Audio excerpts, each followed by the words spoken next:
Hi there guys, welcome to today's hypnosis lesson. Today we are going to be talking about the dangers of hypnosis. We're going to be looking at the manipulation of hypnosis, like evil hypnotists making people do things that they don't want to do. We're also going to be talking about accidental dangers in hypnosis, where you give someone a suggestion that causes something that you didn't want to happen. But first, I want to tell you a little story about the very first person I ever hypnotised. This was a guy called Mark. It happened in 1992 when I was 18 years old. I was in a hotel room in Chamonix in France. I was on a skiing holiday. There was myself, my sister and a few friends there. Now Mark was a friend of my sister, so I didn't know him, he didn't know me. So he had no idea that I was a hypnotist, which at the time I wasn't, but I was very interested in hypnosis and I'd been studying it for quite some time. So I'd taken some of my materials with me. I took some books with me and I took some scripts that I'd been working on, that kind of stuff. And Mark noticed that I was reading a book on hypnosis. It was a Paul McKenna book. And he asked me if I could hypnotise people. Now, the truth at the time was no, I'd never tried.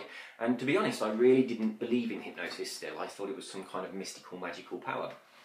And but I said, yes, I lied. And I said, yeah, sure, I can hypnotise people. And he asked me to hypnotise him. Now, I'd been working on some scripts already, so I kind of relaxed Mark and I went through a really basic progressive relaxation script. And he responded, and he gave me all those signals that he was going into trance. So I got down into a deepener, continued, started giving him a few suggestions, and the suggestions that I gave him were of a stage hypnosis kind of thing, and I was making him do just some silly things. And he was doing them, and I thought, this guy's faking it, this can't be real. I can't hypnotise people. So I wasn't very confident at all, and I really didn't believe that it was happening. But Mark was one of the few people, there's about 10% of the population, who are somnambulistic and they go into trance incredibly quickly and very easily. And luckily for me, Mark was one of those. So that was kind of the first time I ever hypnotised a person. But even though he was showing me signs of him going into trance, I was thinking, this is not working. He's just taking the mickey. And then I gave Mark two suggestions that changed the course of my life. The first one, I told him that it was getting colder and colder. Now, I know we're on a ski resort, but we're in a warm hotel room, but he was sat there just in a t-shirt, and he started to shiver. And because he got just a t-shirt on, I could see his arms, and all the tiny hairs on his arms all just stood on end. And he got goosebumps, and everyone was just laughing away, and I couldn't believe it. To me, getting goosebumps, that's a subconscious physiological response to a change in temperature, because your body thinks it's getting cold and it's trying to keep hold of some of your heat, and then you shiver because you're trying to warm up. So he's having this physiological response to something that isn't happening. The room wasn't getting colder. I'd said that it was, but the room hadn't changed in temperature. Now, I know some people can make themselves get goosebumps, but that's quite unusual. It's something that doesn't normally happen. So I was stunned, just staring at his arms, thinking, this is amazing, this is working. He's having a physiological response to something just because I said it would happen. The next suggestion I gave him was that the coldness was going away and it was getting hotter and hotter. Now, all the tiny hairs lay back down, the goosebumps all flattened away. He started pulling at his collar because he couldn't catch his breath. His face reddened and he started to sweat. He actually had beads of sweat coming down his forehead. Now, that was stunning. To be able to see that, to see two physical changes in a person just because of my words within moments of each other. The temperature of the room had not changed at all. I just said it was getting colder and he responded to that just as though it was really happening. And then I said it was getting hotter, and the change in his physiology was just so quick. All the coldness went away, and then all of a sudden the sweating and the redness started. Now, the reason I'm telling you this is because I didn't physically do anything to elicit those changes. All I did was say words. I told him it was hot and I told him it was cold. And he had a physiological response in his body to those words as though they were real. If I'd said to him, my finger is a red hot poker and I'm going to touch you with it, and then I touched him, he would have had a physiological response as though that was real. And his response would have been a lot of pain, and it also would have been a blister would have formed to try and heal the burn that I'd created. I would have burnt him. Now, a lot of people think that that's nonsense, but when you touch someone with something hot, it's not the hot thing that causes the blister and the pain and the burn. It's the signals that are sent to the brain that tells the brain to start the healing process because something has happened that causes people to blister and causes people to experience pain. The pain doesn't happen here, it happens up here, and the signal gets sent down for you to feel it here. Also, the blister, it doesn't just happen here as an automatic response. The brain tells it to happen, it sends that message. Now, the signal that the hand sends to the brain when you do burn it for real, it's just the same when you tell somebody that you're burning it, if they're in a deep enough state of hypnosis. If you get that suggestion in someone's subconscious, the brain will respond as though it's true. So how does this relate to the dangers of hypnosis? Well, this is something that I'm in two minds as to whether or not I should tell you, because it's a little bit controversial and it's a bit unfair on the person that did this. It's a very, very famous hypnotist, and several years ago he gave someone a suggestion, a very ill thought out suggestion. And he told this lady during a stage hypnosis show that when she woke up, she would feel 10,000 volts going through her chair. Now, she responded as though that was real. Not completely real, but she did a shock, which was entertaining to the audience. The show closed, finished, she went home, all seemed fine. Now, what I'm about to tell you, there is no way that we can prove that these two things are related, but I'll just tell you the facts. For the following week, the woman suffered from migraines, which was unusual for her. About a week later, she was found fully clothed and dead in her own bed. Now, there's no way that anyone can prove that that hypnotist, the suggestion that he gave, caused that reaction. But I personally would say that that suggestion was a very foolish thing to do. And I'm not going to give you my opinion as to whether or not I think that person is responsible for someone's death.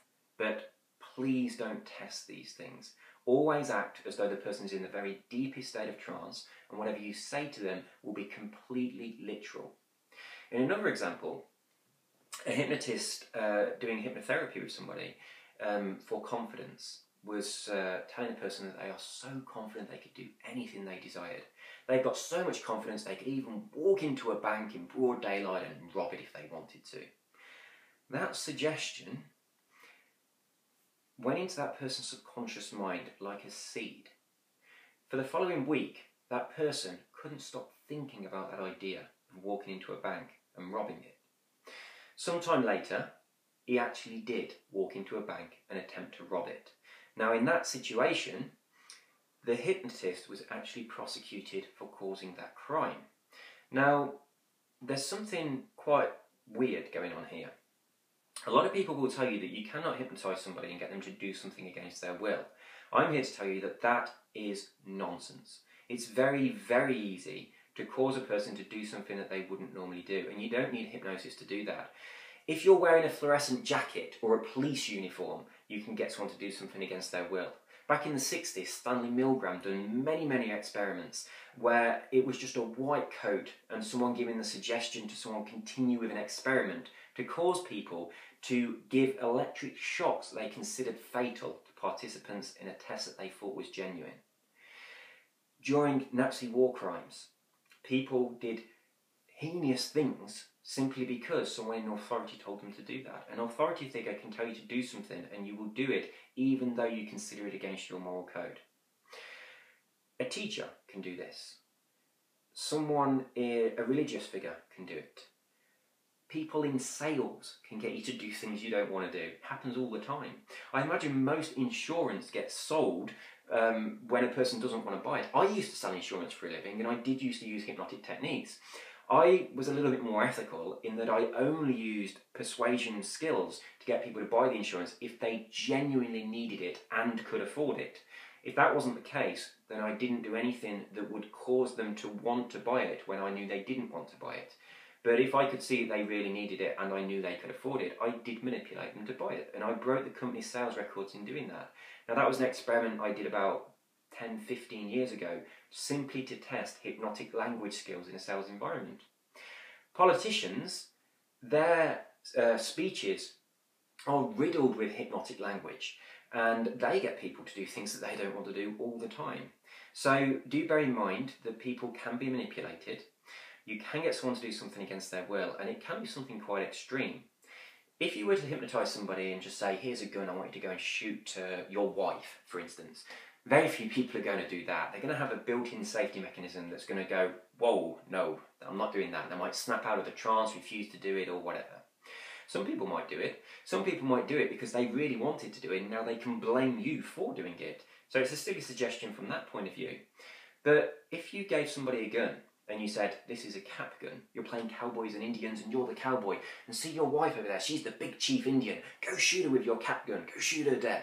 Then all of a sudden you've put this situation, you've reframed it into the kind of action that is not only fun but expected, and the person would probably carry that out before they even know that they've done it.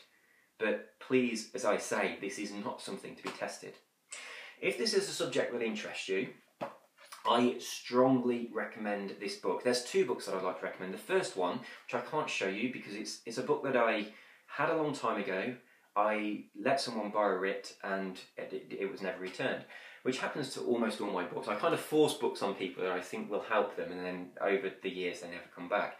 But it's called The Uses and Abuses of Hypnosis by Robert Temple, but I'm not sure if it's still in print because it's a very old book.